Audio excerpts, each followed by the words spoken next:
Associated Press photographer James Alkin was actually looking toward the book depository. As I was getting ready to make some pictures, I heard this noise. I thought it was a firecracker explosion. I just went ahead and made the picture, which shows the president right after he was struck by a bullet, struck in the neck, the first shot. And this was a picture that the Warren Report later fixed as being made 2 seconds after the shot was fired. And as they got in close to me, and I was prepared to make the picture, I had my camera almost at eye level. That's when the president was shot in the head. And I do know that the president was still in an upright position, tilted, favoring Mrs. Kennedy. And at the time that he was struck by this blow to the head, it was so obvious that it came from behind. It had to come from behind, because it caused him to bolt forward, dislodging him from this depression in the seat cushion. And already favoring Mrs. Kennedy, he automatically fell in that direction. The one thing that did seem to be a little bit strange, immediately after the car proceeded on to Parkland Hospital, men with drawn guns ran up the terrace of this plaza up into what is considered to be and referred to as the knoll area, and thinking that they had the assassin cornered up in this knoll area.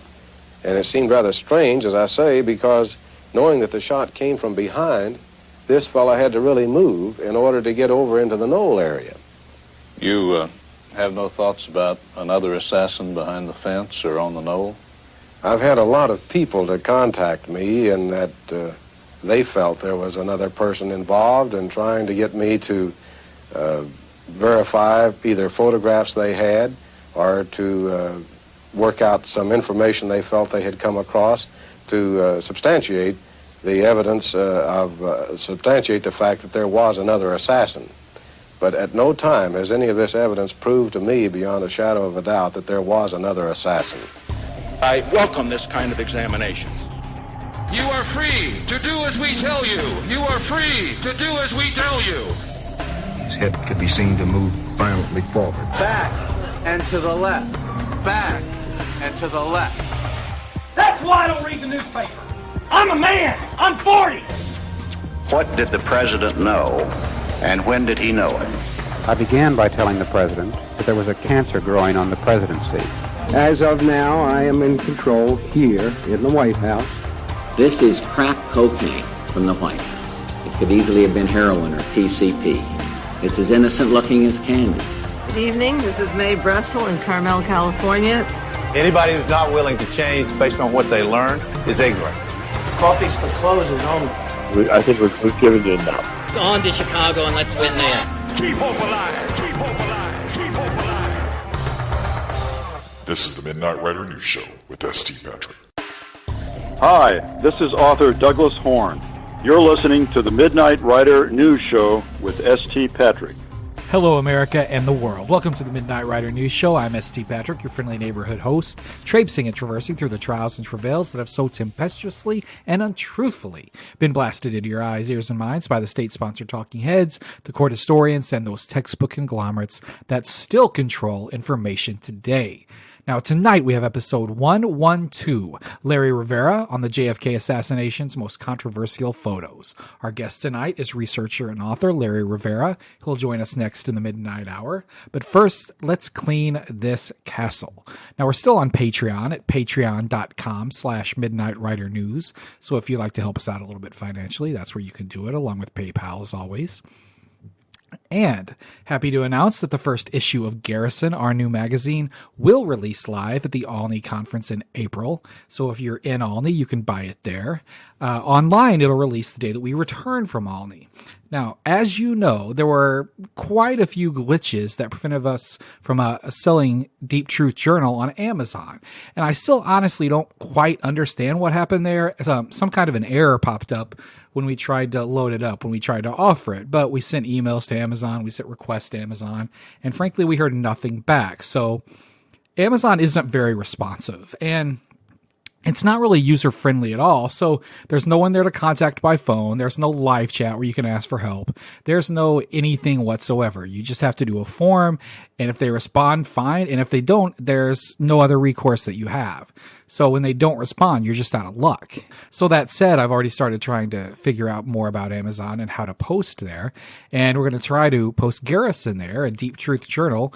The first issue will still be available at Alibris, so you should all buy it there. And if not, we'll also go to Alibris with Garrison, and we'll certainly try to list it on Barnes & Noble if at all possible. So stay tuned, and we'll update you as soon as we know anything about that. And until then, we'll be right back with Larry Rivera. This is Peter Janney, author of Mary's Mosaic, the CIA conspiracy to murder John F. Kennedy, Mary Pinchot Meyer, and their vision for world peace. For more on the murders of a president, and a well-connected Washington, D.C. socialite, and an ideal shared by both, listen to episode 81 of the Midnight Rider News Show. Larry Rivera was the first speaker at my first JFK conference. Great job there.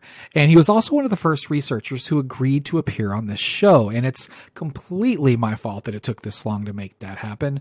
Larry has been out of the country some. He may not mind me telling you this, but he's a really good guy, and he spent quite a bit of time trying to help Puerto Rico, which is still reeling from the effects of Hurricane Maria in the fall of 2017.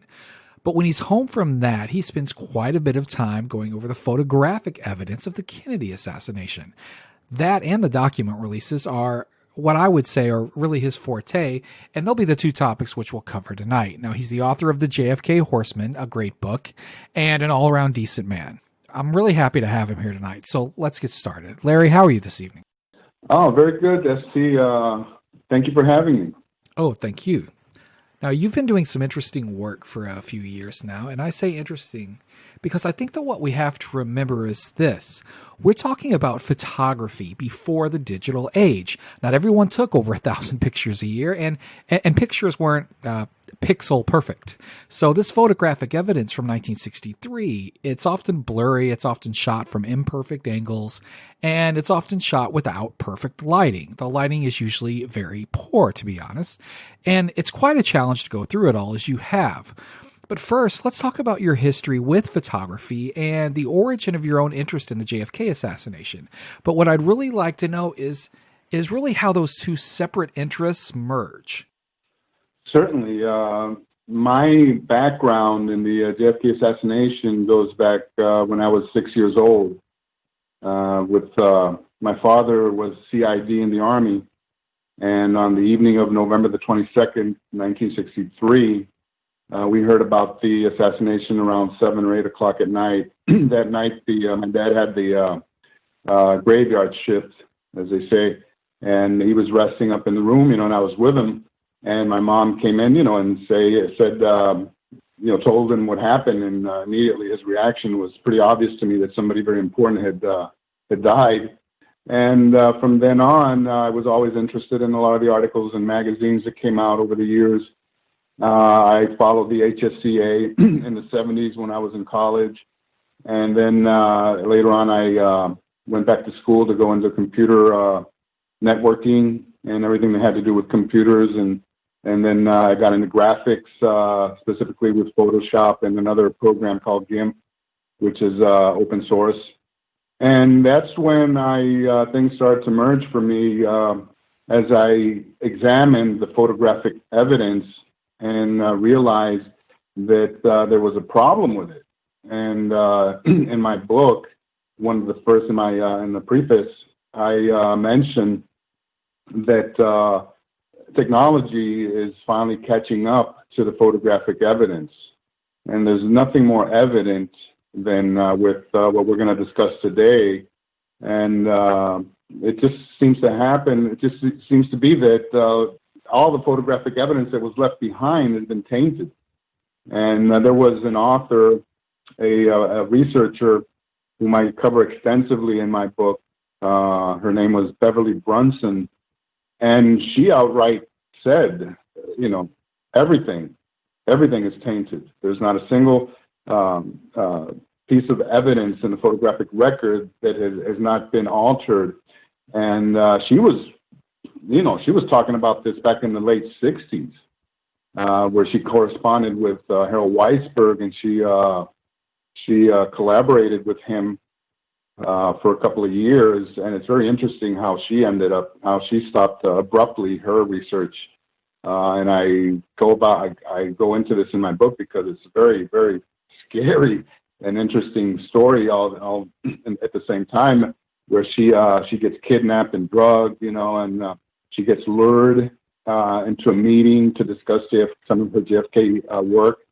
And it just so happens that I don't know of any other researcher or any of the first-generation researchers that ever had this type of thing happen to them. So anyway, that's we're going to discuss the photographic evidence and what I have been able to come up with based on the skills that I acquired over the years using these digital programs. And it's startling, the results and everything, and how I presented them. I know that you were there in 2016, which at Judy's conference, which was the first time that I presented this, in a public setting. Prior to that, we had done a couple of shows, with Jim Fetcher and Gary King and myself. But to do it in Judy's type of setting is more like the big leagues, all right? And the response and the acceptance, of the work has just been overwhelming. I have challenged, and I have many times said that if anybody can replicate the work and come up with different results, then I'm here. I'm waiting for that to happen, and I'm still waiting, Steve. So. Well, before we move to Dealey Plaza, Larry, I want to ask you about the infamous backyard photo of Lee Oswald. Now, it ran as a cover of a few magazines in 1964, I think most famously Life magazine in February of 1964. And it's a picture that supposedly Marina Oswald took of Lee holding a rifle and also two communist newspapers in his right hand. He's got a holster on his right hip, and it was supposedly taken in the backyard of their Oak Cliff duplex in 1963. Now, obviously, there's been quite a bit of controversy about this picture, maybe longer than any other picture associated with the assassination. Mm-hmm.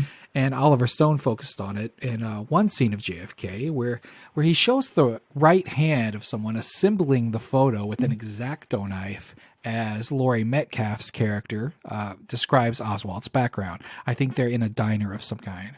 Or maybe not a diner, but a restaurant.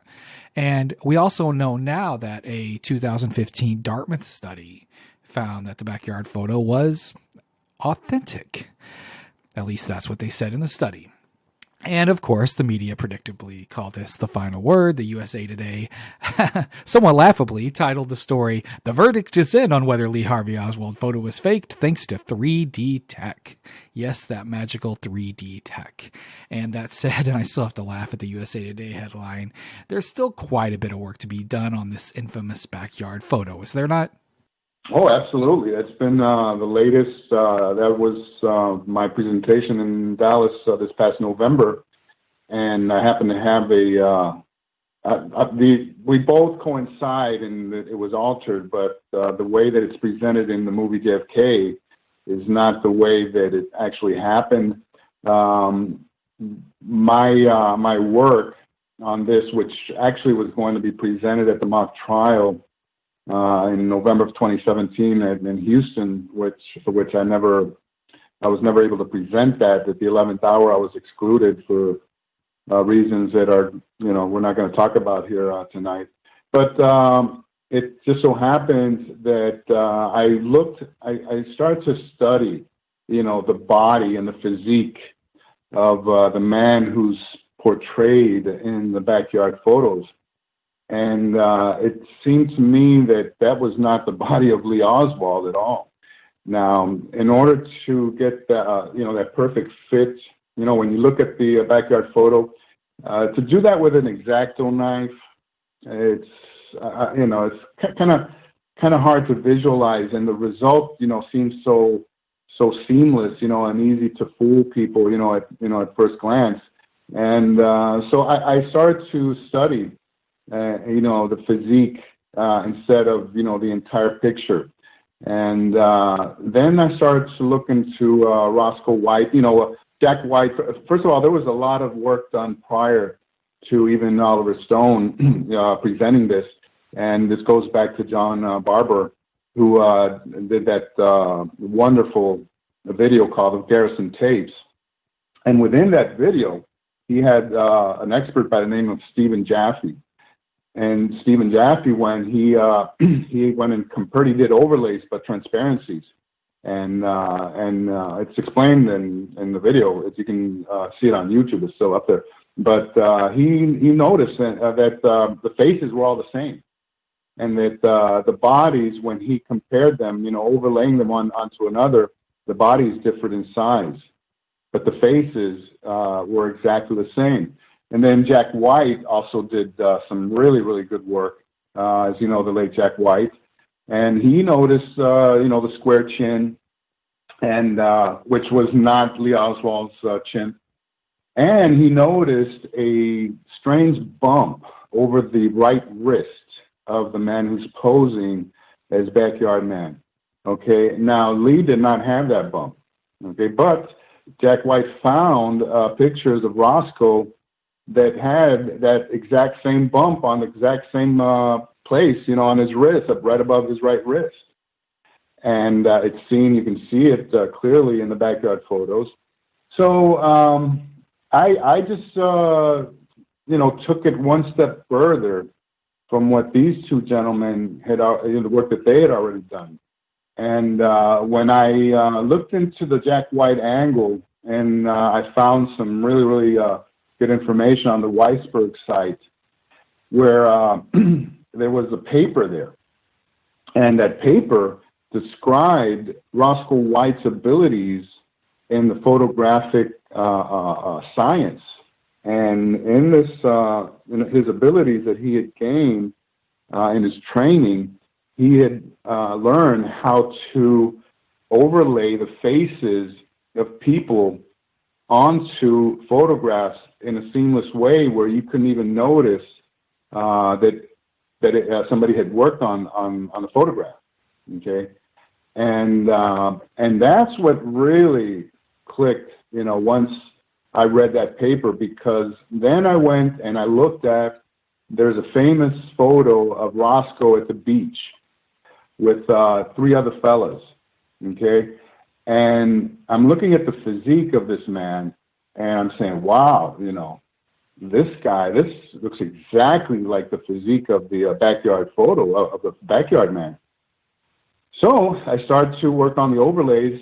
I did the extraction, and I started to work with it, and it was like hand in glove, ST. The physique, the photograph, the overlay of the beach photo onto the Backyard Man was so incredibly perfect. The neck, the shoulders, the traps, how the chest, the V under the armpits, the thickness of the torso and everything. I couldn't have gotten a better a match, if I tried, it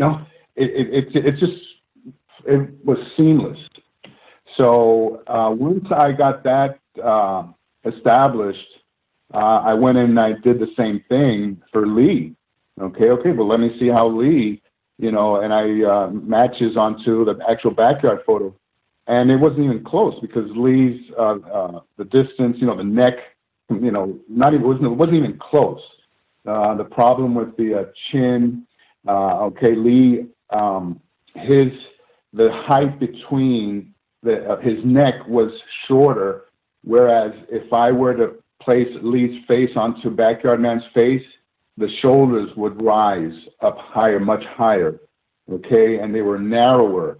Don't forget that Lee was 131, 132, 135 tops when he was photographed in Dallas that weekend. And with Roscoe, when you overlay him onto the backyard photos, he's a much burlier individual, even the head. When you exclude the face and you place Roscoe's image onto Backyard Man, it's a perfect fit. Even the head, the roundness of the head is different. Okay, and of Lee, I'm talking about, versus Roscoe onto the Backyard Man image, and that's when things just started to fall right into place. And when I published this actually on my blog, and anybody can just even right-click. I don't prevent people from right-clicking, and copying, whatever work is up there. I don't think that's, I put that in the public domain. All right, and it's something that is new. And I think if you look at it objectively, scientifically speaking, anybody will come to the same conclusion. And for those who may not know, who is Roscoe White?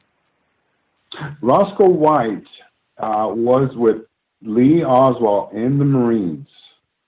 Okay, and I'll just quote from the site here. Roscoe grew up in the Red River Valley and married Ricky's mother. Ricky was his son. I don't know if for some of the people who aren't aware, in the early 1990s, Ricky came out and he had these press conferences saying that he had found his father's diary and a lot of material in a box that he had stashed away, and later on he naively gave it to the FBI. But anyway, he had these press conferences saying that his father was involved in the JFK assassination. Roscoe and Lee trained in the Marines together, and they knew each other for years. Okay, they worked together at Jaggers Chow Stovall. That's the second place of employment that Lee worked after he came back from Russia, after he had defected and come back with Marina in June. Okay, so their backgrounds, paralleled each other, in a sense that, they knew each other. They're working at Jaggers Chow Stovall, which is a place that, I'm highly suspicious of as to where the Alton 6 might have been altered, and I go into detail in my book about this, because there had to have been, a place with the facilities and the technology to do that, which was close by in relation to Dealey Plaza, and Jaggers Chow Stovall matched the bill, perfectly. And if anybody reads the Warren Commission, there is there's a lot of detail as to what Jaggers Chow Stovall was capable of doing. But anyway, that's where a lot of people also believe that Lee might have falsified those ID cards, the Heidel ID cards. Okay, and there was a Reverend Jack Shaw, who was the last man to see Roscoe alive. He died in a very suspicious accident in a shop working with, I believe, welding equipment, acetylene, and which exploded. And this Reverend Jack Shaw knew, about what Roscoe told him, and the Reverend Jack Shaw, and this is only reported in Harry Livingston's book, High Treason 2, where the Reverend said, hey, Jaggers Chow Stovall, that's where the base of operations of the assassination was. Okay, and this was confirmed by Roscoe White. So Roscoe was very, very much involved. Some people think he might have been one of the shooters in the grassy knoll, and this and that. I don't go into the identities of who was where and who did what. As far as the assassination is concerned, I don't think it's really relevant. Okay, I do study the trajectories based on what we'll talk about in a little while, what the Blender model, the 3D model of Dealey Plaza tells us. Okay, so Roscoe, again, a very, very important part of this whole saga. Now on the same weekend, and this is very, very interesting. The same weekend of the assassination, it's believed that Roscoe might have had a hand in the assassination of J.D. Tippit. Okay, now the Tippits and the Whites lived across each other on the same street. okay? And although Tippett and Roscoe had been neighbors and friends and their families had been close, Roscoe did not attend Tippett's funeral, just to give you an idea of how, you know. And on the weekend of the assassination, November the 24th, was Ricky's third birthday.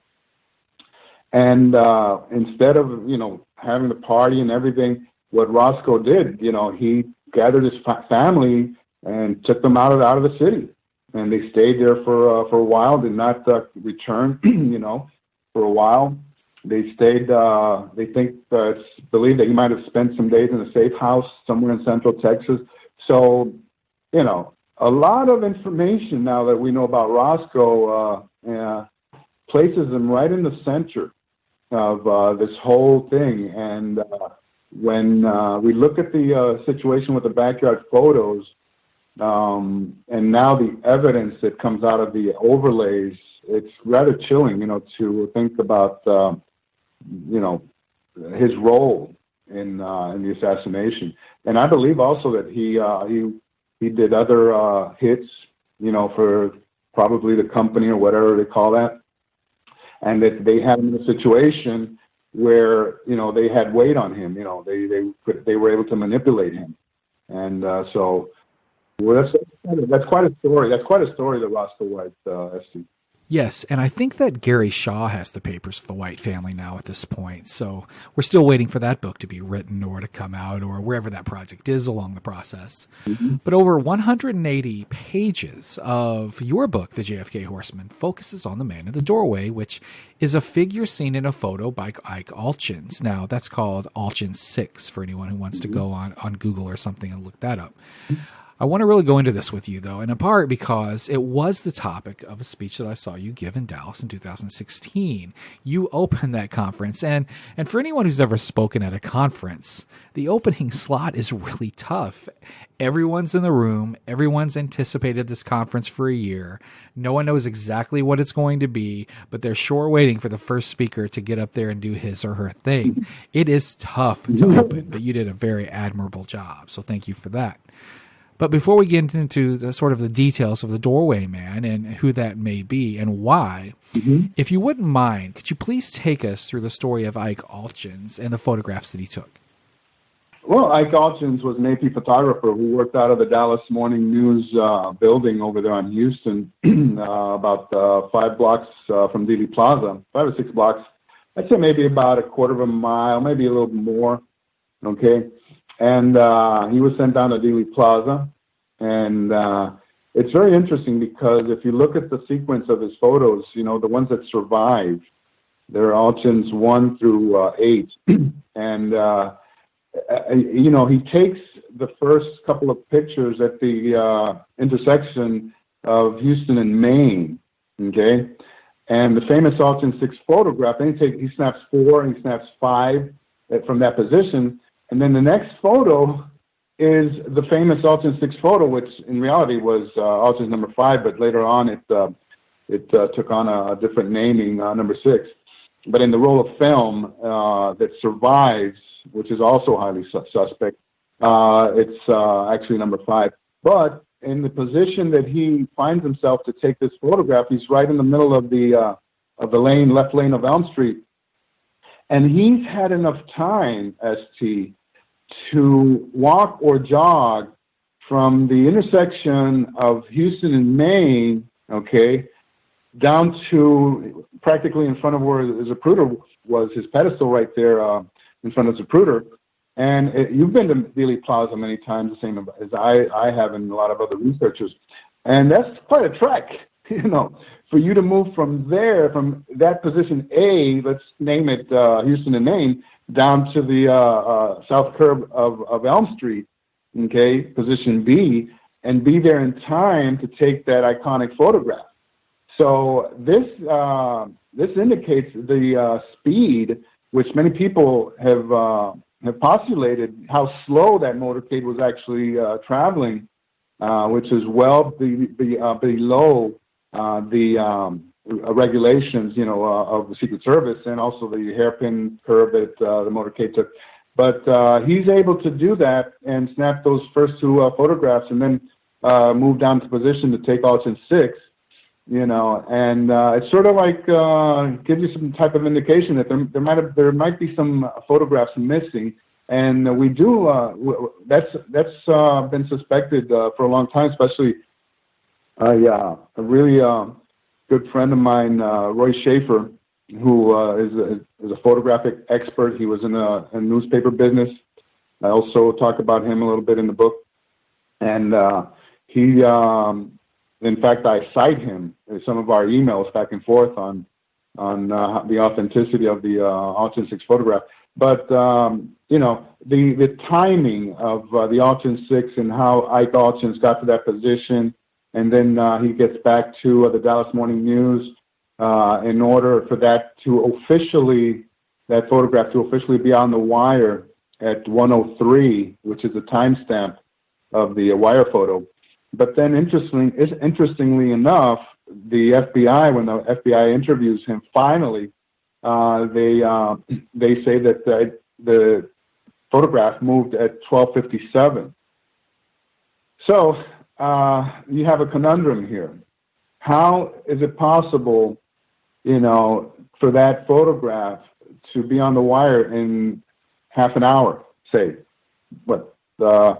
the assassination's at 12:30, 12:31 or whatever, and then for him to move back, get back to the Dallas Morning News building, but if you read the documents and you trace his movements via the photographs, which from other photographers that were there in the Elite Plaza, and I go into this in a lot of detail in the book, and I publish the photographs, and I establish how fast the AP could have gotten a photograph on the wire, and I use as a means of calibrating this, the time that this could have been done, from a photograph that comes out that was snapped by the AP at Love Field, which shows JFK, Jackie, and John Connolly outside, right after they deplaned, they're on the tarmac. And if you look at John Connolly's face, and Douglas Horn actually wrote about this, and I cite him also in the book because Douglas had a wonderful comment regarding that photograph, where he says, if a picture speaks 1,000 words, then this is it, and this is what he writes. Connolly, captured between them, looks quite tense, is frowning, and appears to be staring off into the distance as if deep in thought. Sometimes a picture is worth 1,000 words, okay? And I published that also in the book.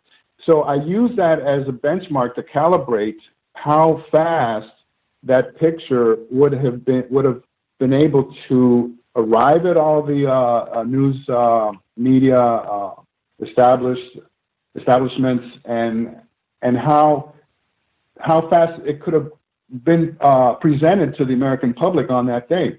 Well, lo and behold, if you follow there are actual videos on YouTube which give you a blow-by-blow of the assassination as it was being reported that day by the different stations, ABC, CBS, and NBC. And so if we estimate that this photograph of Connolly, Jack, and Jackie at Love Field is taken around 11 a.m., all right, 11:07, 11:15 at the latest, okay, because they haven't even started to organize to get into the limos. Don't forget that after that, Jack went over to the fence and started to shake hands with people, So I'm estimating at maybe 11:15 at the most, okay? But then the earliest that this photograph is presented on TV is 2:07, all right? 2:07 Eastern. So we're talking about at least a couple of hours, maybe more, for AP to get a photograph from the camera, off the film, off the negative, process it, and prepare it, for sending out on the wire at least a couple of hours, ST. So when we are, and then we also know that the Altitude 6 photographs did not make it onto newspapers until late that afternoon, in the very late editions, and Cronkite shows it at 6:34, 6:35. He shows the Altitude 6 photograph. And in a very cropped, all the version that Cronkite shows is only shows the limo and a little bit of the doorway. That's it. It doesn't show the entire photograph. So what I did, in order to arrive at a more probable and plausible timeline of the Altitude 6 photograph, is I used the other photographs that were available. And when I went and looked at the photographs, there are a ton of photographs showing Ike Alchin still in Dealey Plaza for at least 10 minutes, And I'm talking about Rickerby, Cancellaire, and he's just calmly standing there. He's not in any hurry, to go, running over back to the Dallas Morning News building, and get his photos, on, processed. And then a very interesting detail that comes out is that in the FBI report, where Alchin says that he couldn't find a phone. He was trying to get a phone in Dealey Plaza to call his office to tell them that he had pictures, that he thought he might have important pictures in his camera. So when you take all this into consideration, all right, and that all these newsmen spilling out into Dealey Plaza from the cars were also competing for telephones, to get back to their bases of operation. And then we get this information that he went looking for a phone, and I go furthermore into his Warren Commission testimony. And he says that, so I took another look around, I'm just hanging around there, So it's physically impossible for that photograph, to have been on the wire at 1:03, okay? And when you analyze all this information and all the photographs of Alchin's, and the FBI interview, and his own testimony, I have to conclude that the Altitude 6 photograph did not go out at 1:03 p.m. that afternoon, 33 minutes after the assassination. It's impossible. All right. So when you come to that conclusion, you have to start to look for alternatives, and the alternatives, are clearly that the film was intercepted at the Dallas Morning News. If you read Pictures of the Pain, okay, which it's a compendium of all of the photographic evidence and the stories of all the photographers, Richard Trask, and in the book, Alchin says he gave his camera to somebody. He didn't know who he gave his camera to. Wait a minute, Alchin had been working at the AP for, I think, 20-something years, and he's not going to know who he gave his camera to on such important film in his camera, and he's not going to be aware. That just doesn't that just doesn't make any sense to me. Okay, and that being such a tight knit, in newsrooms, in newspapers, newsrooms, and everybody that's involved in this industry, they know each other, So for Alchin to say that he didn't know who he gave his camera to, that's highly suspect in my mind. So it's pretty obvious to me that the film was intercepted. The closest place and the most logical place when you analyze the capabilities, Jaggers Child Stovall, it appears that that's where it ended up. And with the information from the Reverend Shaw, saying that was the base of operations, And so we start to get a much clearer picture of what happened with Ike Alchin's photographs and how they edited out what needed to be edited out, and why did they leave the figure of Doorman? A lot of people have said, hey, why didn't they just destroy the photograph? Well, the reason they didn't is because all the secret, half of the Secret Service agents are looking back towards the building where they have the patsies lined up. And I say patsies, okay, because Lee wasn't just the only patsy who was in line to take the fall. All right. My research has indicated that the very first patsy that was in line to be framed was actually Wesley Frazier. Okay, and people might say, hey, why do you say that? Well, the very first rifle that was reported was an Enfield 303. And that's exactly what they find at Wesley Frazier's house later on when they went in and did the search over in his house. Okay, a lot of the first impressions that we got, and these are, you can see all of these in those videos that I just talked about, the ABC, CBS, NBC. A lot of the information coming out at first in the first hour was probably spot on. It was probably exactly what was going on. For example, Walter Cronkite, he says, Secret Service agents got out of their cars and fanned out through the crowd looking for the assassin. You don't see that in the Zapruder film. You don't see that in the Knicks. You don't see that in the much more. All right? You don't see Secret Service agents fanning out into the crowd. Then you have that the limo stopped. And then all of a sudden, then all that is erased, from history. And one of those comments was when they talked about the Enfield rifle.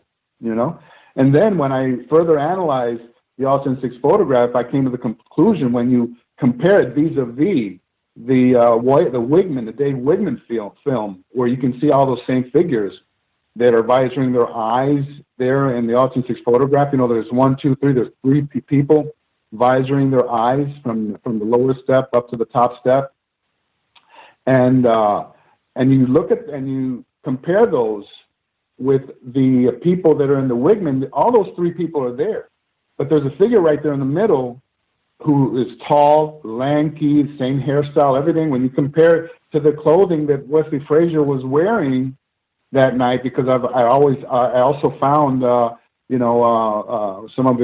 some photographs that showed what he was wearing that day, and it's the same guy. It's Wesley Frazier, but he's not in the Alchin 6 photograph. He should be in the Alchin 6 photograph based on those 3 figures that we see.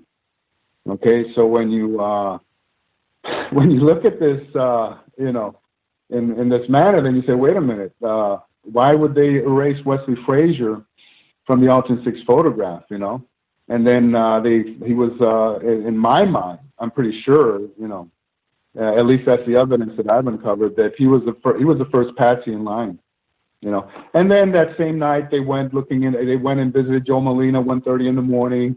Then they got Billy Lovelady, Billy Lovelady, who had been court-martialed out of the Air Force for running guns at Andrews Air Force Base. He was on the lam. He skipped bail in Maryland after they kicked him out of the Air Force, and because the fines he had this $200 fine that he was paying, in increments of $25, and then he skipped town. He's on the lam for about a year, and then they catch up with him finally at the Texas School Book, not the depository, but the company before they moved. And so you've got, all these guys there, and so what's so interesting about this is that they're all 3 are in the doorway, all 3 of them were in the doorway. I mean, all 4 of them, Lee, Molina, Wesley, and Lovelady.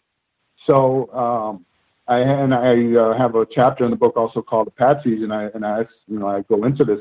Because in an operation of this type of operation, they had to have backup plans, And on the evening of November the 22nd, 1963, Joe Molina gets, rousted at 1:30 in the morning by not just a couple of cops serving a warrant. We're talking about captains and lieutenants and assistant DA. Now what are they looking for, at Joe's house, at 1:30 in the morning?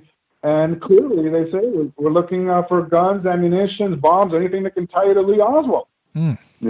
Right, yeah. So the first night, this is a very fluid situation. They didn't know who they were going to pin this on, until the next day when they finally start to, add all their P's and Q's together.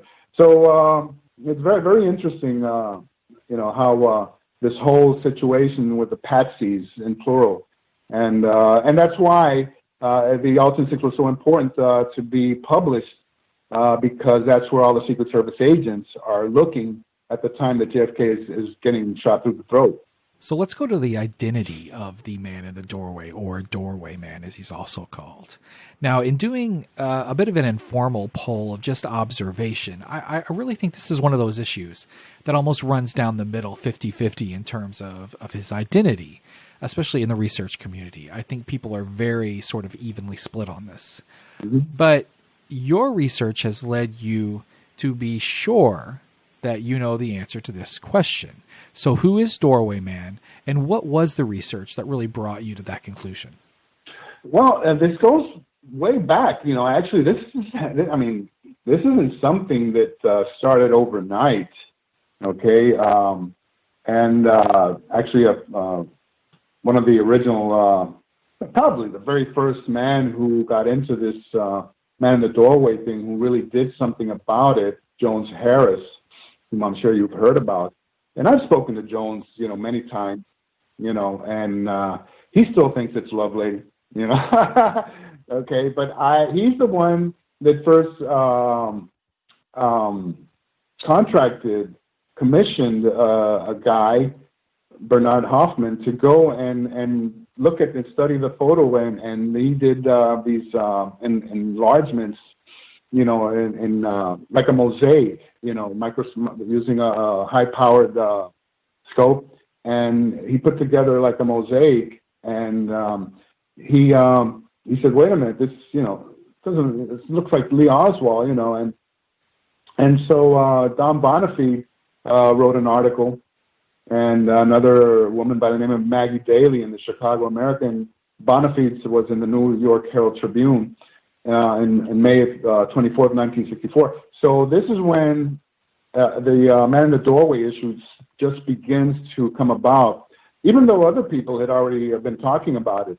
And so they start to talk about and write about this, the situation here that Ike Alton, who was so close to the assassination, still hasn't been called before the Warren Commission. So Alton finally gets to the Warren Commission, I believe in July of that year. At the time, he says, "You guys, you're late. You're a day late and $1 short, because I wish you would have, caught up with me earlier. A lot of things, are not fresh in my mind anymore." But anyway, after the original controversy kind of subsided, and then Harold Weisberg, in his book, wonderful book, Whitewash 2, started, he wrote a couple of really important chapters on Lovelady. And in the book, he did the first 9-point study of the shirt. Forget about the face. He was focusing on the shirt. And he was going, wait a minute. That's not the shirt that Lovelady had shown up at the FBI. Let me backtrack a little bit. On February the 29th, they call in Lovelady. The FBI calls in Lovelady and tells him to bring the shirt that he had worn that day. And they wanted him to, they wanted to photograph him in the shirt. And it's so comical, because if you look at these photographs, the FBI is trying to make that shirt look like it's splayed open. Like if you look at the Man in the Doorway, his shirt is splayed open almost down to his navel. And you look at the photo shoot of February the 29th, 1964, it was a sports shirt, short sleeve, vertically striped, red and white sports shirt, which button up close to the neck. Okay, and that's the way it was supposed to be worn. But this shirt in particular, they have it, open, it's trying to mimic, what's shown in the man in the doorway in the authentic photograph. So this is where it starts, like I said, it starts to get a little comical. And then in the later on, that shirt all of a sudden, turns into a checkered colored shirt. They said, wait a minute, there are people, they're not that dumb, so let's call this a checkered colored shirt. All right. But that also has its problems, but besides all this, Weisberg is the one who really started to question, the procedures, why didn't the Warren Commission go and bring Lovelady out with his shirt and to actually put him there and taking photographs of him, which they never did, okay? I have to say that the very first man who ever did that and did studies was Ralph Sinkay in November of 2012. For as much maligned as Ralph has been over the years, I have to commend him 100% on being the very first person who actually went and did that. And he went and he contracted a photographer, professional photographer with the same equipment, and to show people, the effect of the telephoto lens, the granularity of the photograph, where exactly a doorman was positioned, because another of the misconceptions has to do with the position of doorman. Everybody thinks that he is leaning against the west wall there in the doorway, and he's not. He was standing right there in the middle of the stairway. Okay, and that's another situation that I don't know if we have time. That stairway, the top landing was only 3 feet. Now it's been taken in. It measures 9 feet and 2 inches. We went up there and measured it. But at the beginning, when the assassination took place, that was a very, very small, very narrow landing up there. It wasn't even 3 feet at the most, and that's sort of like, it raises suspicions as to why that might have happened. I have my ideas, but yeah, the history of the man in the doorway continued to to come about every so-and-so years. Then in the 70s, they went Bob Jackson, the same guy that did the photograph of Lee's assassination in the basement of City Hall there. He went and he put Lovelady up there, and it's even more comical because he places Lovelady right down on the third step. With a checkered colored shirt. The lady's he's got sideburns by that time. This is 1971.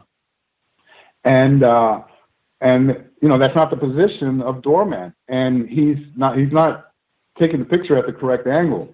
So, that's another point, that's important, because then, we're starting to get a lot of, indications here that some kind of cover-up is going on.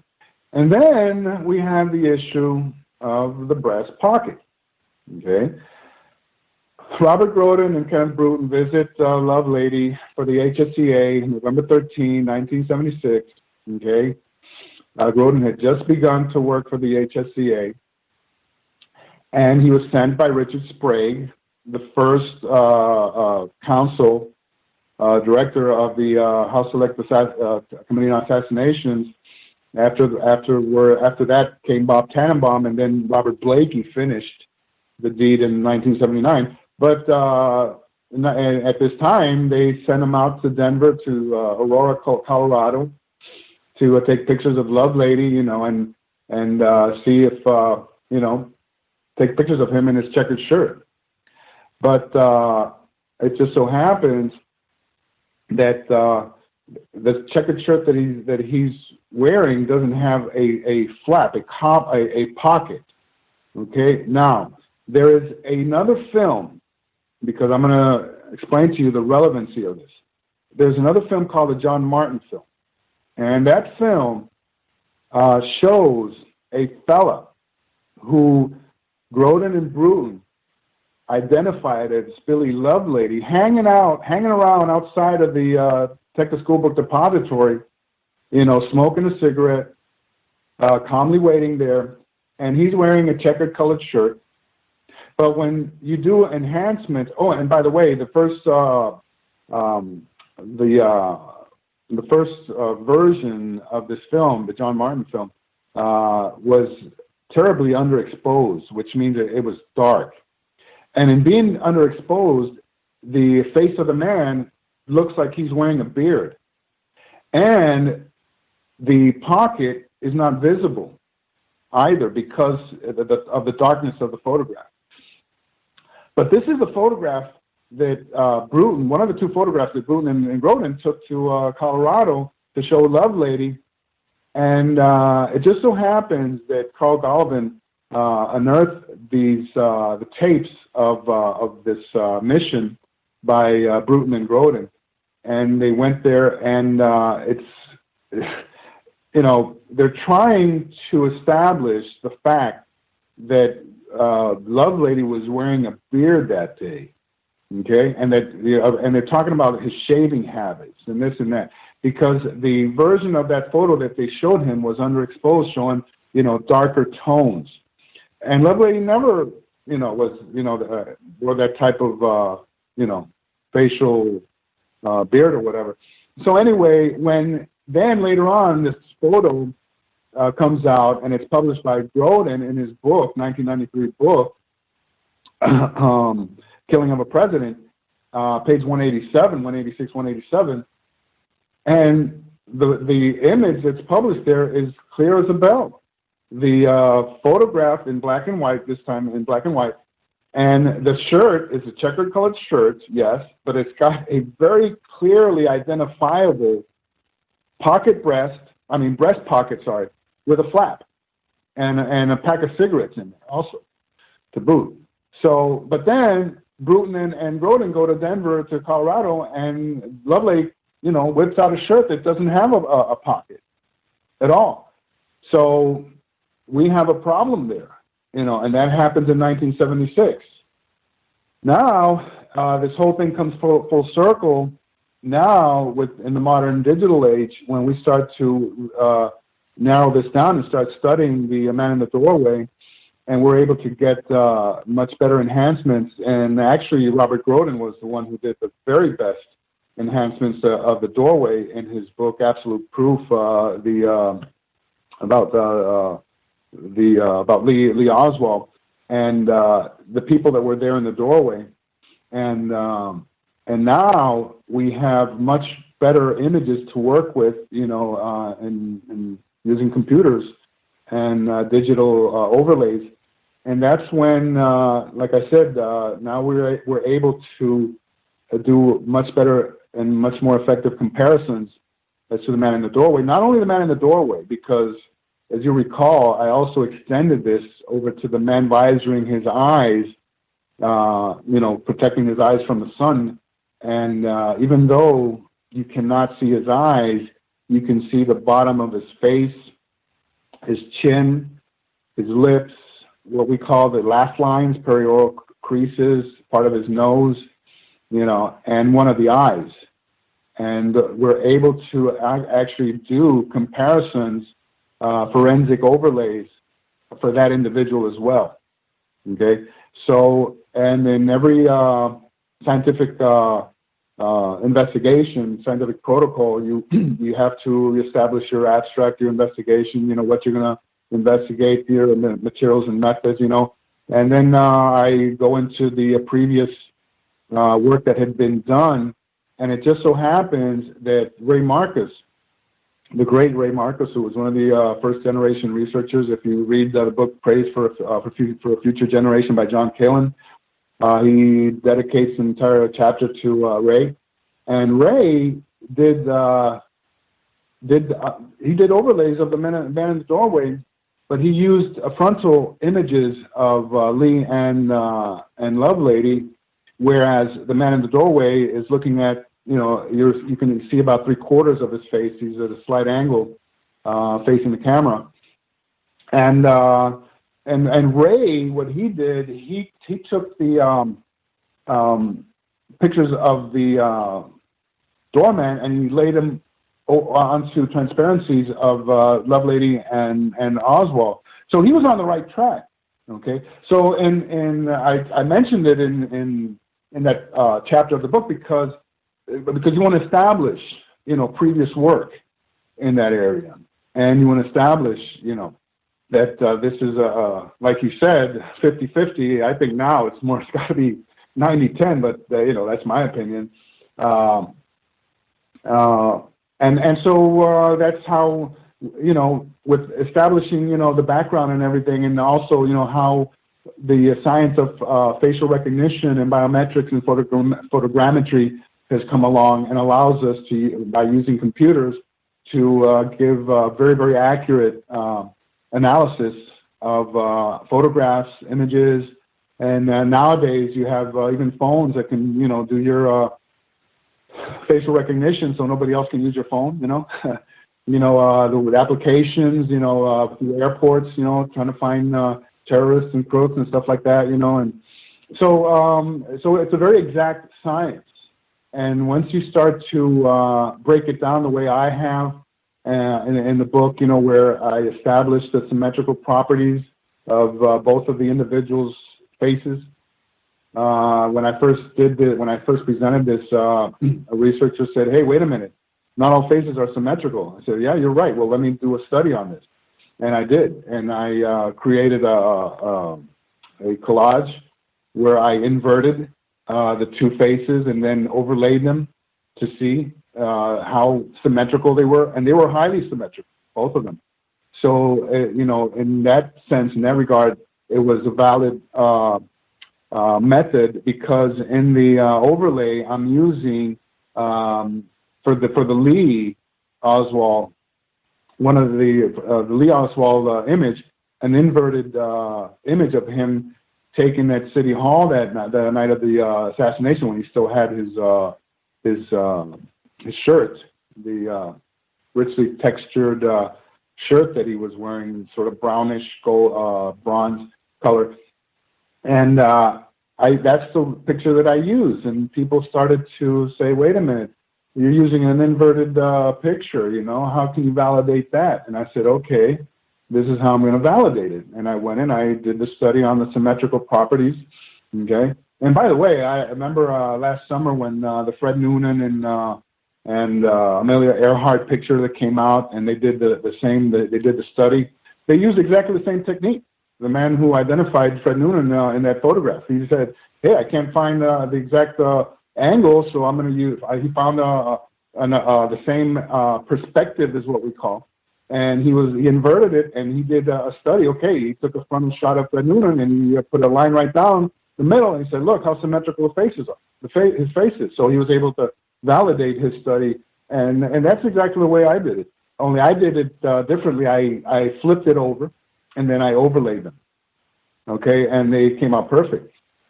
So anyway, once we got that going, I explained in detail, in very methodical detail, how the methodology, how you go about doing this with Photoshop, and how important it is to scale. Once you get the overlay onto the probe, the control photograph, which is the one that we're going to test, which is the man in the doorway, and you've got what we call a gallery image, which is the subjects that who they are, the identified subjects, and then you start to scale and you start to arrange and you start to look for the interpupillary distance, which is how it works. And I followed the protocol explained in facial recognition by, going with the interpupillary distance, and I established what you call the calibration of the system by using other examples. And I'm sure you remember when I did the Marilyn Monroe and the Jennifer Lopez, and I did another test of a man with 40 years difference in pictures from one and the other, because one of the images that I used was Billy Lovelady at a later age, and to show that it doesn't matter how old the individual is, the bone structure is the same.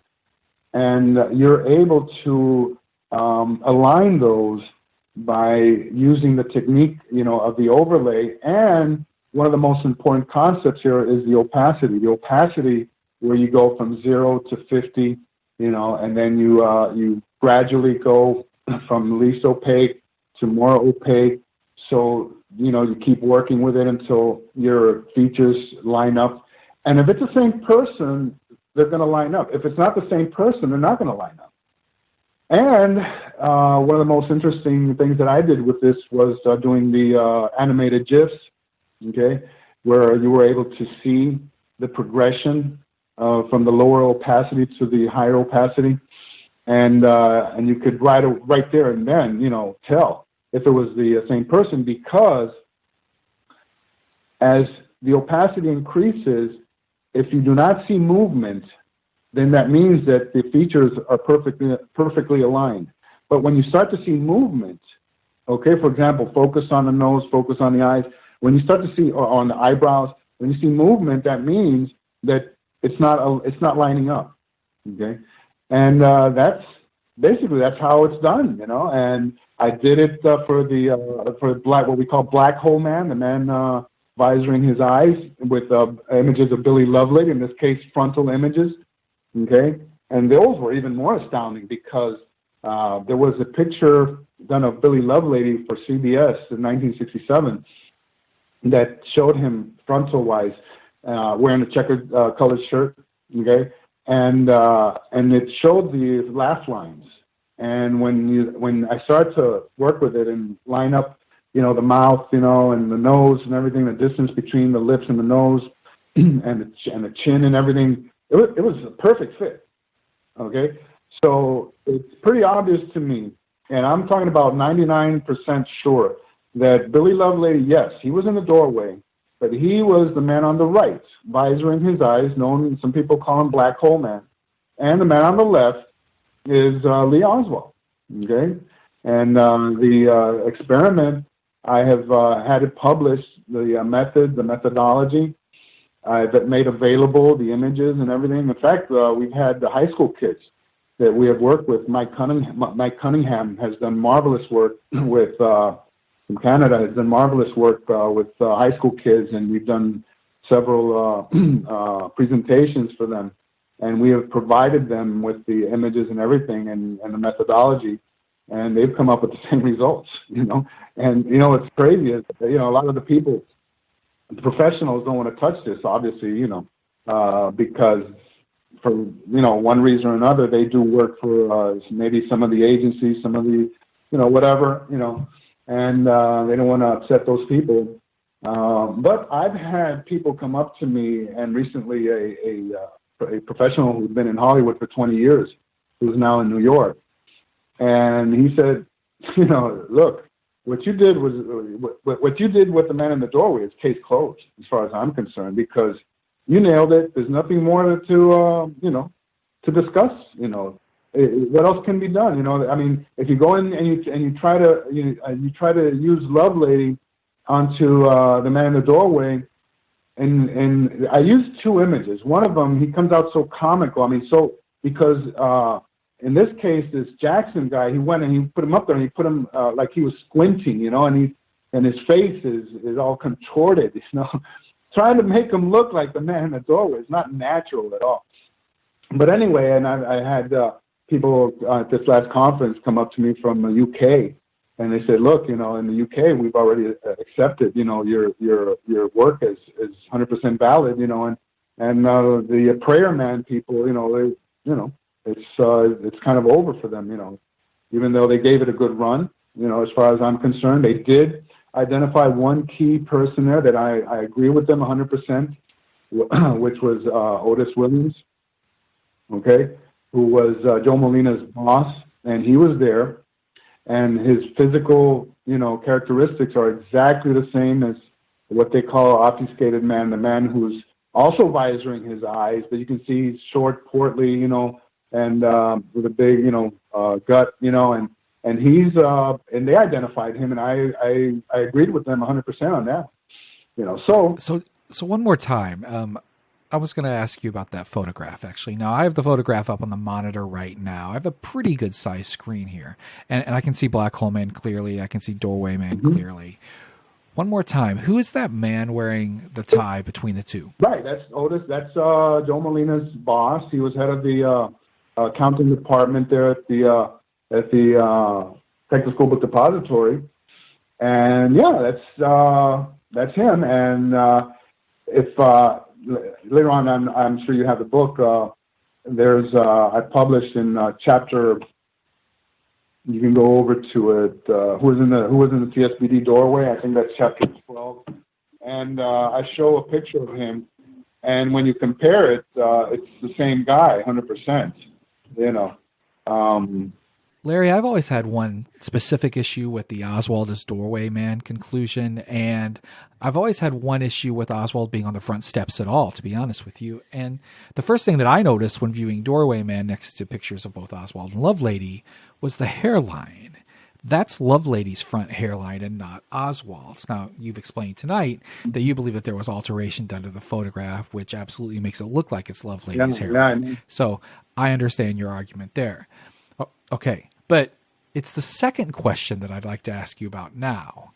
The idea that Oswald being on the front steps of the Texas School Book Depository at all, what I'd like to know is this. Now, there are obviously multiple people there on the steps, mainly his co-workers. And as soon as it came out that the government was claiming that it was Oswald with the rifle on the 6th floor, didn't anyone ever speak up and say, wait, no, he was standing beside or behind me on the steps?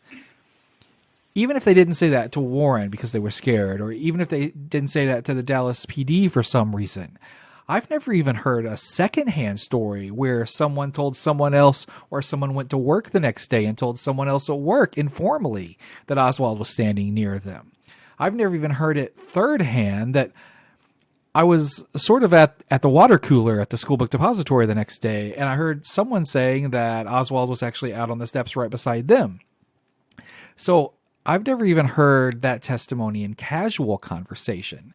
Now, this is the issue that I have with both Doorway and Prayer Man. I see what you're seeing. I absolutely do. And I see what Bart Camp is seeing with Prayer Man. I do. But I struggle with not having any first, second, or even third-hand testimony that he was on the steps at all. No, of course not. And that's also covered in the book because that had to do with one Joseph Ball. Joseph Ball was the author, he's the one who created, this whole scenario of the doorway, and he's the one who manipulated testimony to exclude Lee in the doorway. And it's very interesting that you mentioned that because it doesn't go any further than Joseph Ball. And in fact, one of the chapters in my book is called "The Chicanery of Joseph Ball," and it covers all the testimony, all the falsehoods, the suborn, falsehoods and lies and everything that he coaxed, how he invented testimony, got supposed testimony out of witnesses, how he made the paper bag, okay. He tried to, when Lenny Mae Randall, Fraser's sister, when he was getting her testimony, she started to talk about that paper bag that wasn't more than 25 inches long, and he goes, well, could have been 27 and a half, and obviously, everybody knows that it's much, much longer than that, and then he shows Wesley Fraser a fabricated photograph of of Houston Street, supposedly it goes beyond the Texas School Book Depository, when in reality it goes into the railroad yards, trying to establish that him and Lee, walked, that he parked all the way back there, and they both walked, and he stayed behind supposedly to rev his engine because his battery, and Lee walked in front, with something cupped under his arm, and so many studies have already been made, where they have taken actual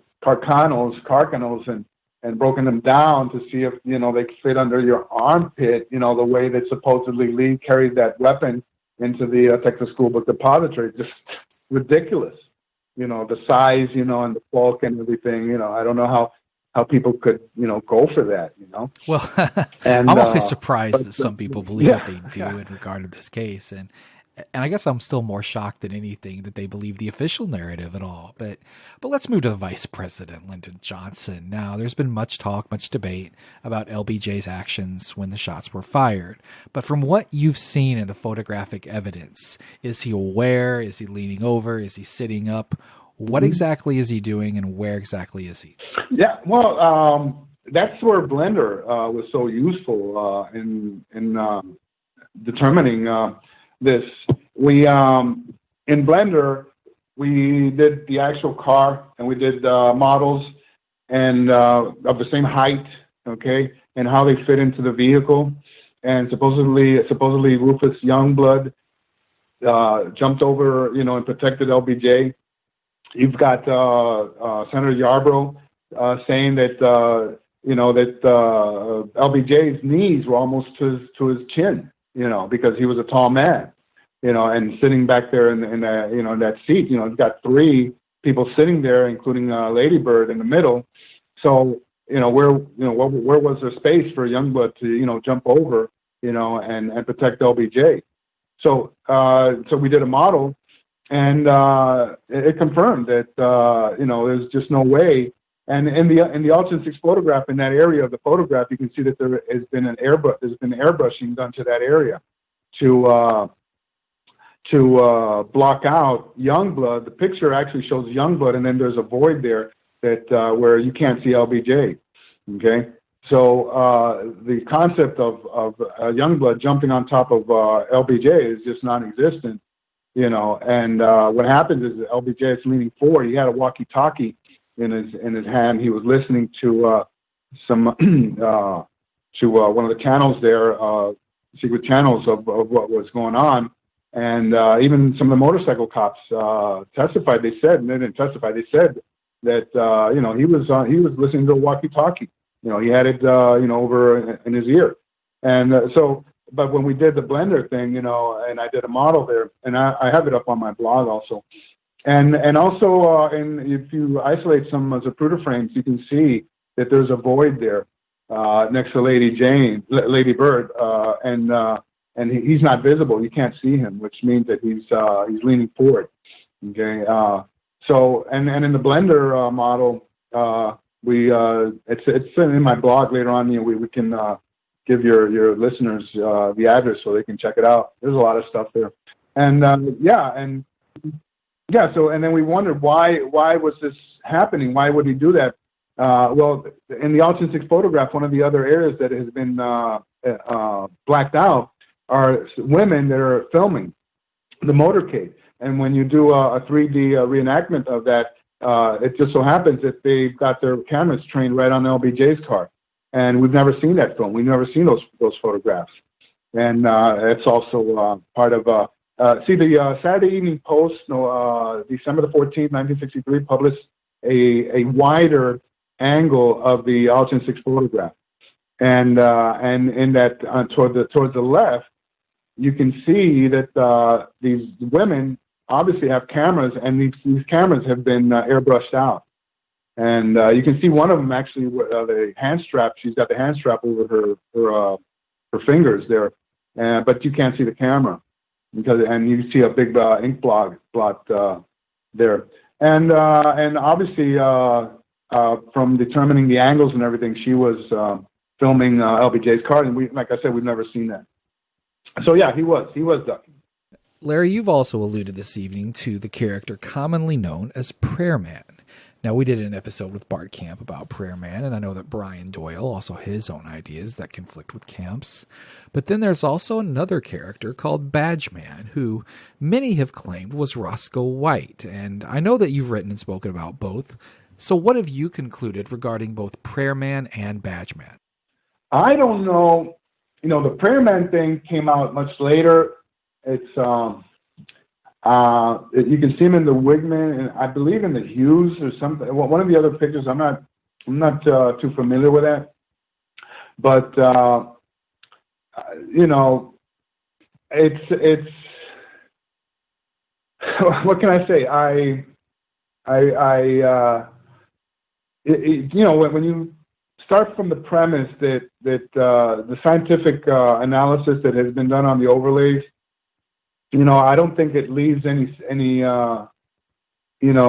space for Prayer Man at all. Who knows? It could have been Shelley. Somebody moved up there. Because by the time that you can't see a Prayer Man in the Alternate 6 photograph, obviously. But who was that person? I have no idea. I would just be speculating. But I really can't really comment on that much. Except for the work that they did on the obfuscated man, which I accepted 100% as valid. Well, how much time had elapsed between the taking of Altgen 6, the Doorway Man photograph, and the Prayer Man photograph? I would have to say about 30 seconds to 45 seconds. So it would be possible then that everyone sort of scooted around on the steps outside in between the two photographs, or at least one or two people may have moved. Yeah, sure. Now, okay. Now, how about Badgeman?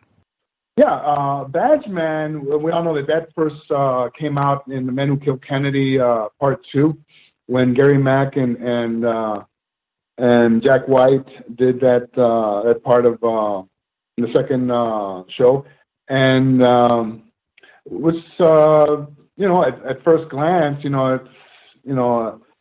it looks great, the way they colorized, the image and everything, and by the way, I believe the first person who ever noticed that was Jimmy Carter's sister back in the 70s, and David Lifton also mentioned it in his book. But anyway, when there was a study done a couple of years ago, okay, by Dale Myers and Todd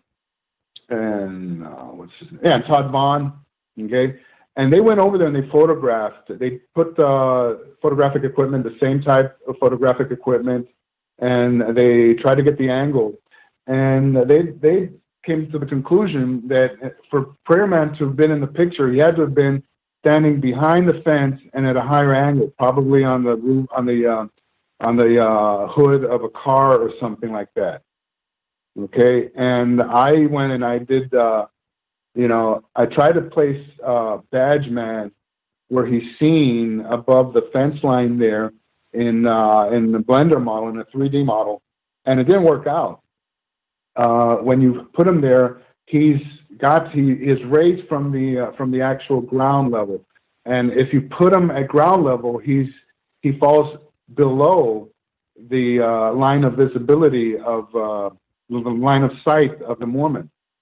Okay, so that's why Blender is so important, because you can go and we use reference images. For example, the original map that Robert Cutler had, and we use reference images like the Altgens, and we use some of the Zapruder film images, so we can line up the structures and everything. And then we go and we place cameras, in the different positions, and we can replicate those positions. And that's why the new technology is so important.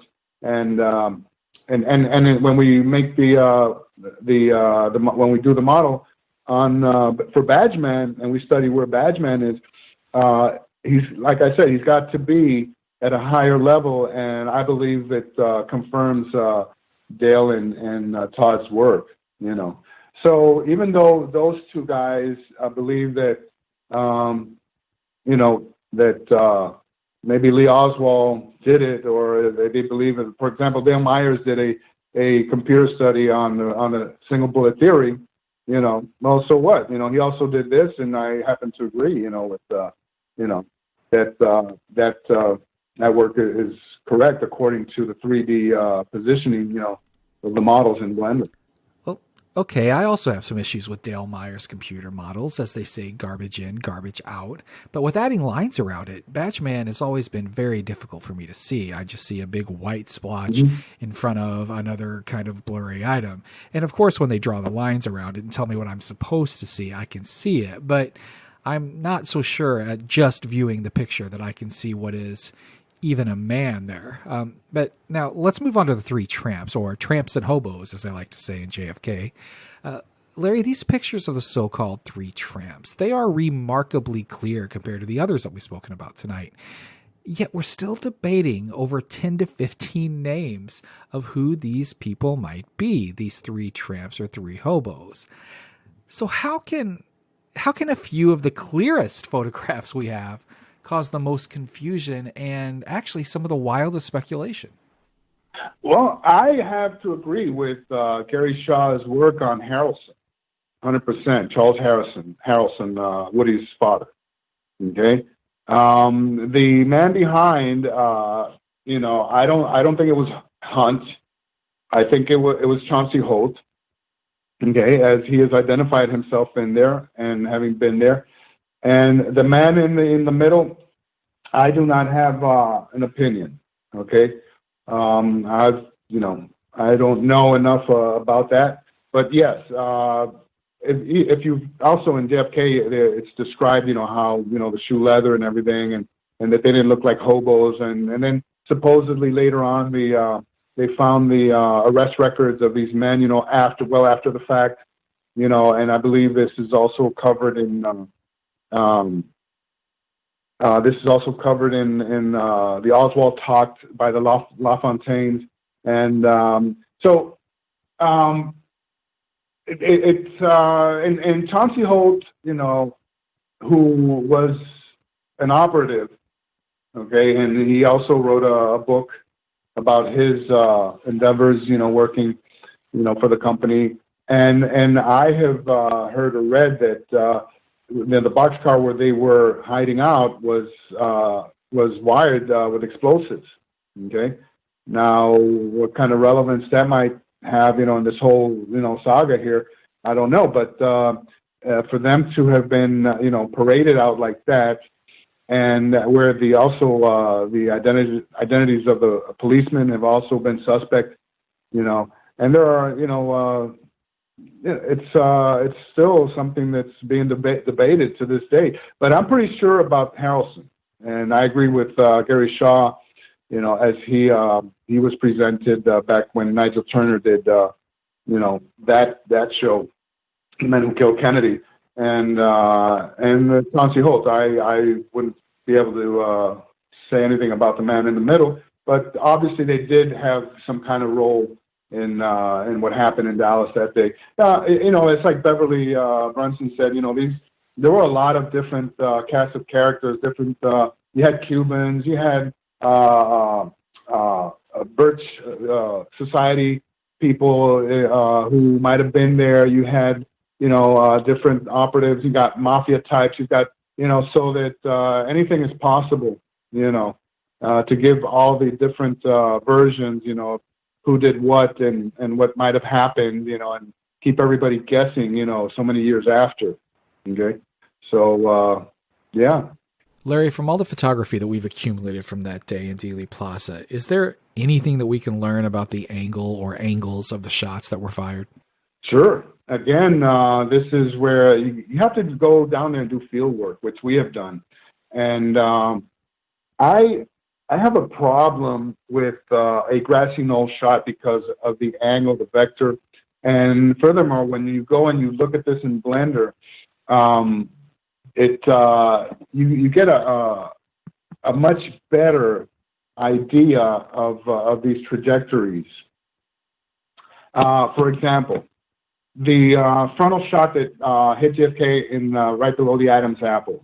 Okay, if you go to Dealey Plaza and you try to trace that shot, it's just no way it came from the grassy knoll.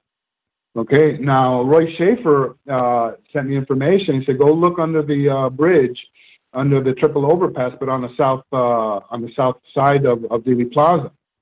And we went over there, and we went under the bridge, and we looked at the angle, and it was perfect, right? I mean, right on the money. In fact, if you look at how the cars come at you on Elm Street, you've got that gentle S curve, coming down, and the cars are practically stationary.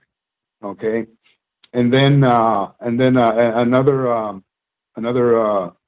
researcher pointed out the fact that it also lines up from behind with the Daltex building, with the second floor of the Daltex building. Okay. And I said, wow, that's perfect crossfire right there, one from behind and one from the front, And so other people that had already done work on that, Doug Weldon, but from the top of the triple overpass there at the same position, what we did, we took it down to the bottom there, inside the tunnel, where you have much better cover. And it just so happens, and I sent Ray Hale over there, I talked to him about it. He went over there. He said, man, that's perfect, and there happens to be a junction box, some kind of electrical box or toolbox there that at that time would have been perfect to stash a weapon. It's big. It's very spacey in there. You can after and the position that we're proposing is where the railing, the cement railing, meets the column there. And anybody, would have been able to use that position, not just for cover, but to steady a weapon. And after doing it, just stash the weapon away and just mingle with the crowd. All you needed was a couple of cops, playing cops, a couple of operatives playing dressed as cops, not just for the frontal entrance there, but for the back entrance, because it's a very long corridor that goes under the triple overpass. It's a sidewalk, and it goes parallel with Commerce there, and so it was a perfect position, that one. And my pet theory, and I also go into it in the book, I believe that the headshot, at least the one that did most of the damage, came from the storm drain. And my work is backed by Penn Jones Jr., by John Judge, by Jim Garrison, by Vincent Salandria, And again, when we go and we do this in Blender, the angles line up perfectly. If you look at Zapruder frame 312, okay, and you look at the angle of JFK at right before, the microsecond before his head explodes, his head is leaning forward at a 60-degree angle, ST.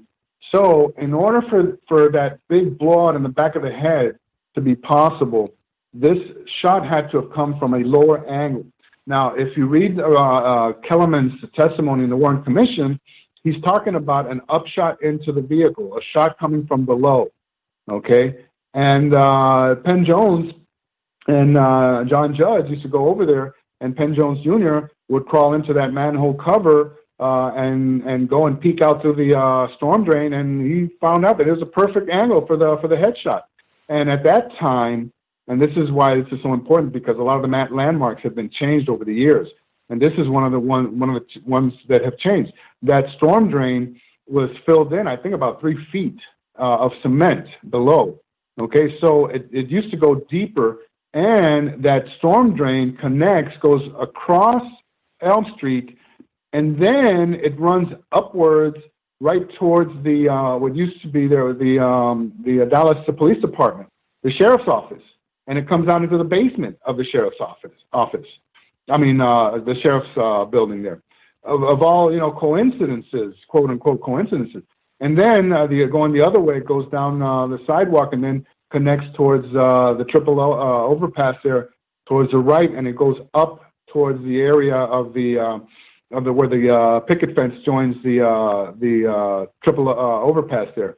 So this whole network of pipes, going under Dealey Plaza, I believe was very important in the execution, of the assassination. And that angle there from the storm drain, especially when you consider that not Roy Kellerman, but Greer, William Greer, pulled the limo to a complete stop, and set him up. You've seen in the Zapruder film where you have these yellow markers on the curb on the south side of the of Elm Street. These yellow markers have never been seen there before until November the 22nd. And so I believe that those were markers of positions that the limo had to stop, so that, hitting a moving target, like that headshot is not an easy feat, okay? So in order to get this done, I'm pretty sure that the limo, they had to bring the limo to a complete stop, and they had to have it in a position that would be perfect for that storm drain shot, which is what took his head off. And Douglas Horne has also done great work on this, and David Mantic on that. There was a hole of entry right above his right eyebrow, and when you line it up with the images that David Mantic has published in his book on the head wounds of JFK, where he has placed a Harper fragment exactly where it came from, it lines up perfectly, and if you extrapolate that line down to the storm drain, that's I believe that's where it came from, and I also dedicate an entire chapter, in the book to this shot. Now, if there were other shots, obviously, I think from the Daltex building, from the second floor, yes. In the blender model, I have established that one of the shots that could have hit him from the back, going downward in a downward trajectory, could have also come from the roof of the Daltex building. Okay. Now, everybody has always been talked about the county records building where Weatherford was stationed. Okay, Harry Weatherford, but the blender model also points to a possibility of the roof of the Daltex building, and nobody's ever talked about that one before. Now, I've had a couple people tell me that you've been great on the 2017-2018 document releases, and David Denton told us that recently on the show, actually. So you've gone through many of these documents, and you found some very interesting items. Yeah. I've there's a lot of really, really good information in the documents. You just have to take the time to sift through it all. Unfortunately, from the beginning, these documents were sent out as PDFs that were not searchable.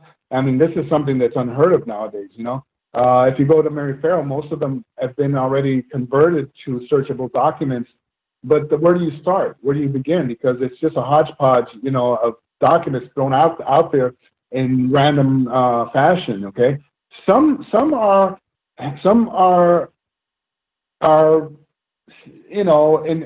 for example, a file might have 20 pages. Some of them are in order of the scanning of those files, but the majority are not.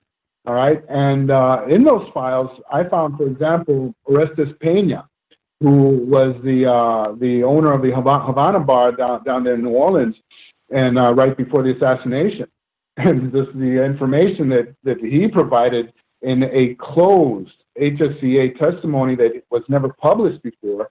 It only came out in the new documents, and Dr. David Denton, found that was one of the part of my presentation in the DC in March, and the information in there is just incredible, outstanding.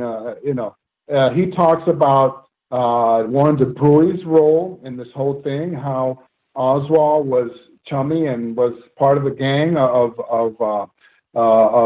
federal employees there, hanging out with the ATF, with the FBI, with this whole group of people who were obviously, agents, and how he was certain that DeBruey's went to Dallas with Oswald before the assassination. All right. Now, this DeBruey's guy, if you follow what happened to him right after the assassination, they sent him to South America, and he ended up in Puerto Rico in 1974, 1973. So it's pretty obvious that they wanted to hide the Warren DeBruey's, and he stonewalled the Garrison investigation as well. They sent him to Washington. He gave Garrison the middle finger, no way, and that's one of the documents. And in that, in Orestes Pena, in his testimony, I was just completely amazed at the amount of information that Pena provided that was actually suppressed by the HSCA. And with that, well, you obviously have to point the finger at Robert Blakey, because this is something that should have been brought out.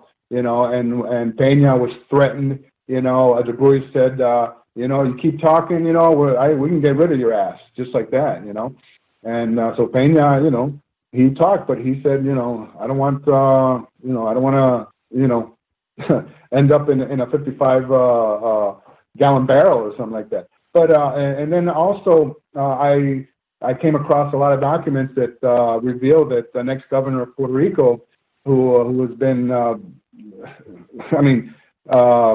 very, very important person and the family for a long, long time, was actually a CIA operative who was involved in ensconcing away Silvia Odio and dealing with Silvia Odio. He was half Cuban, and he was in a peripheral manner involved in taking in one of the most important assassination witnesses, and also other really important information. For example, on the relationship between a handler in Mexico City and an informant who worked for the CIA there and who was responsible for one of the supposed confirmations of Sylvia Duran being involved romantically with Lee Oswald, which I think is a crock, and because there are only two people who actually confirmed this, and one of them was this guy, and it turns out that the new information, the new documents that came out about this guy, his cryptonym was Leering 3, and he was an actual operative for the CIA, an informant. He worked for the CIA, going back and forth to Cuba, going back and forth to Central America, informing on what was going on in Cuba. His wife was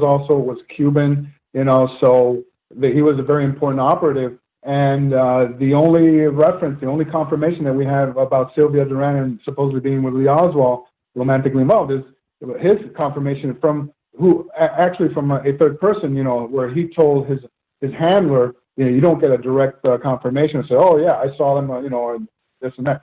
And Elena Guerrero de Paz, who was a poet and a writer, very famous writer in Mexico, who supposedly also confirmed that she had seen Lee Oswald at twist parties, in a twist party in Mexico City in early September 1963, hanging out with a couple of beatnik-looking guys, and that she also said that Lee and Sylvia, but she was actually Sylvia's cousin, and she and Sylvia, had issues, so that's supposedly. And then after, when the HSCA tried to get a hold of her, she split. She went to Spain. They couldn't get a hold of her, and then when they did interviews with some of the other agents there at Mexico City, they said that she had no credibility whatsoever.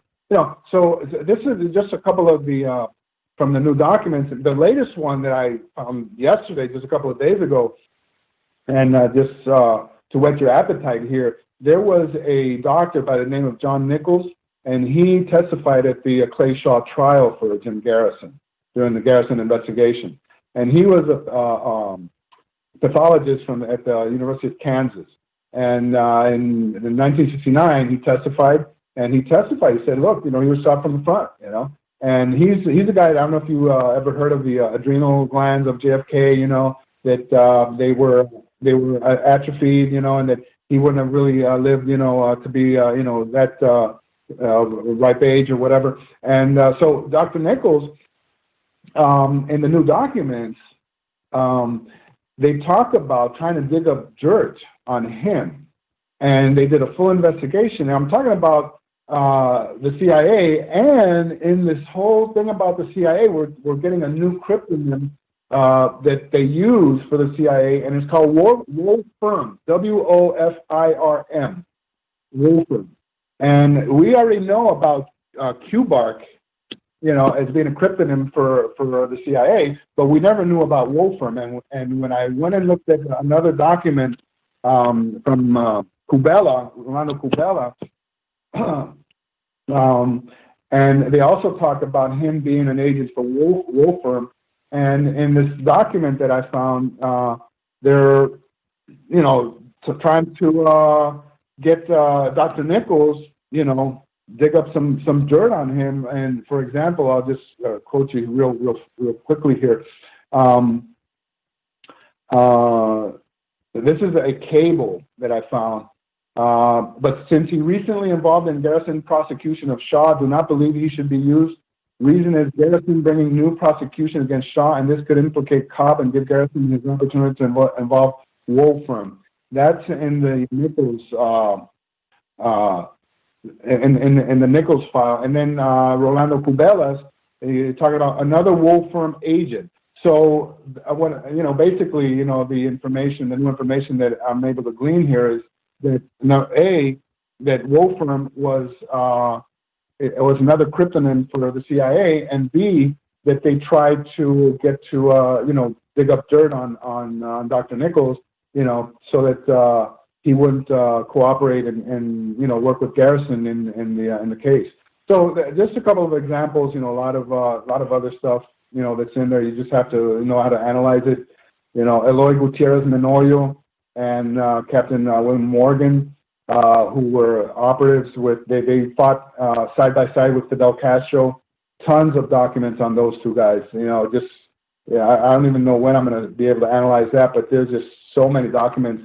I'm in touch with Gutierrez's daughter in Puerto Rico, and she's just amazed at the stuff that's come out on her father. After so many years, he died in 2009 after going back to Cuba, and so just a lot of really good stuff.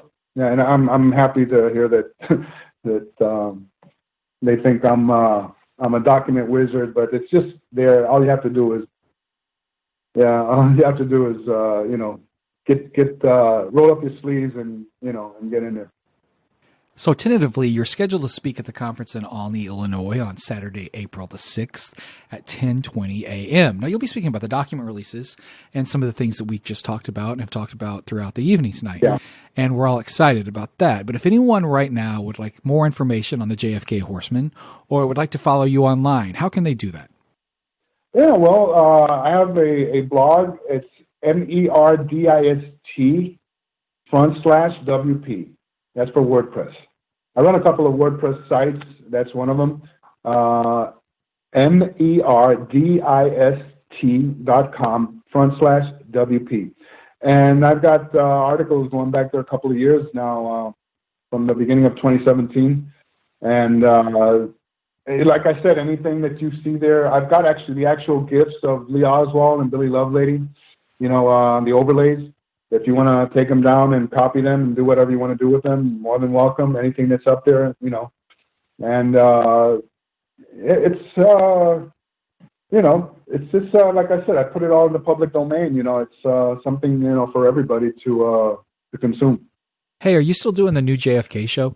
Yeah, well, with Jim Fetcher and Gary King on Wednesdays. That's on 153news.org. And what happened is we had more than 200. 153news.net is the website, and there's a channel there, Gary King. We used to have all these shows on YouTube, but they got scrubbed, And in those shows, most of the really important shows that we did in 2014, which were the JFK Horsemen, which had to do with the recordings, the tape recordings that Fred Newcomb did of the 5 or 6 motorcycle cops, outriders that were with JFK that day, the 4 that were in the immediate vicinity, another one, a couple of others, and their supervisor. So in total, there were about 7 tapes, and they talked about what they experienced that day. What Newcomb did, he sent them copies of the Zapruder film, bootleg copies of the Zapruder film in 1971. And then he followed up with them, and some of the revelations have changed the entire scene of what happened on Dewey Plaza. I think, and we had those up there for about, oh my God, we had tens of thousands of views and likes, and they got taken down because, they weren't offending anybody, but for some reason, they were taken down in the more than 200 videos that Gary King had up there. So we're going to get them up on the other site. Looking also to get them onto my site because they're very important videos. They were the actual tapes of what these men experienced. You know, they were never interviewed by the Warren Commission. The FBI only interviewed them like 13 years later, and they, you know, some of the information in those interviews was fabricated. No, these are the actual interviews, and I cover them in my book. It's actually the last chapter in the book, and with the transcripts and everything, and you know, Hodges talking about the limo stopping, James Chaney talking about Hodges running in between the limos, you know, and for that to have happened, the limos had to have been stopped. You know, about Jackson seeing all these Secret Service men surrounding the JFK limo with the guns drawn. Jackson talking about the Zapruder film. It's been edited. It's been cut up. You know, which is exactly what I heard Douglas Horn, because he mentioned my work in the last show that you did with Douglas, and I'm grateful for that. And you know, Stavis Ellis talking about a chunk of JFK's skull, which landed on the south curb and landed at the feet of a kid, and one of the Secret Service men, you know, dismounting, you know, from the Queen Mary and taking the chunk of skull and throwing it into the limo, which I believe that was the first time that JFK's body was actually desecrated, after, being shot the way he was, and hole in the windshield, so much information that's coming directly from the people that were closest to the JFK limo, B.J. Martin, and so, all this history, all this information, has been left out, of all of our textbooks, of all of our, a lot of the JFK books, and I'll tell you, it took me, I think 5 months to decipher, because some of the tapes were in poor, the condition, I had to run those through video audio enhancement software, and then transcribing, and because some of the phone calls, some were good, some were medium, some were a little, tough to hear, but, eventually I was able to clean them up. And I think that's also one of the big accomplishments, in the recent years, because I think, the JFK horsemen, and that's why I titled the book, that way. They were very, very, very important. And the reason that they're the horsemen is because they call themselves motor jockeys, okay, amongst themselves, because they were motorcycle cops, all right? And so hence, the term the JFK horsemen. Right. I do like the title of the book, The JFK Horseman by Larry Rivera. And as I've told people before, you were the first speaker at my first JFK conference in Dallas. And I was absolutely enthralled. You were great in 2016. And I look forward to seeing you again in Albany. That'll be a lot of fun. Thank you. Well, this has been Larry Rivera. We'll have all the pertinent links on the post accompanying this episode. And we'll have a few examples of the overlays as well that Larry has supplied. So Larry Rivera, I want to thank you so much for being on with us tonight. Thank you, ST. Thank you, ST. It's a pleasure. I'm very honored to be on your show and to be considered. And thank you very much, for your kind words. This is just something that, someday history is going to have to be revised. And maybe not tomorrow, the day after tomorrow, next week, or next year, but sooner or later, people are going to realize, the importance of this event in U.S. history. And it will be revised, the same as the Lincoln assassination over the years had to be revised. So, I'm S.T. Patrick. This is the Midnight Rider News Show, and we'll be right back.